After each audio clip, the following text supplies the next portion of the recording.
আরে দে দে, ওদের ভালো করে দে। ওদের মাছ দিয়েছিস তো? হ্যাঁ, 2টো করে মাছ দে। বুঝলে গিন্নি, আমার ঠাকুরদা যখন ছিলেন আমাদের বাড়িতে প্রত্যেক দিন ভুরি ভোজ হতো। গ্রামের কত মানুষ প্রত্যেক দিন খেতে আসতো। গ্রামের অর্ধেক মানুষের বাড়িতে হাঁড়ি চড়তো না। বুঝেছি বুঝেছি। তা তোমার ঠাকুরদার জমিদারি নিশ্চয়ই অনেক বড় ছিল। আমার দাদু তখনকার দিনে রাজার বন্ধু ছিল। আমাদের জায়গা সম্পত্তি কম ছিল নাকি? তা তো বুঝতেই পেরেছি। আমার তো বিয়ে হলো প্রায় 8 বছর হয়ে গেল। 8 বছরে তোমাকে আমি কিন্তু কোনোদিনও কাজ করতে দেখিনি।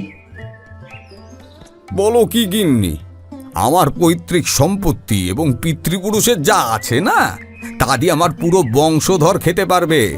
কাজের কোনো দরকার নেই। সেই এক কথা। আমি তোমাকে এটা নিয়ে আর কিছু বলতে চাই না। বললেই শুধু গন্ডগোল হবে। গিন্নি, কালকে কিন্তু আমার কিছু বন্ধু বান্ধব আসবে, তাদের খাওয়ার ব্যবস্থা করো। গিন্নিমা রাগ করে ঘরে চলে যায়।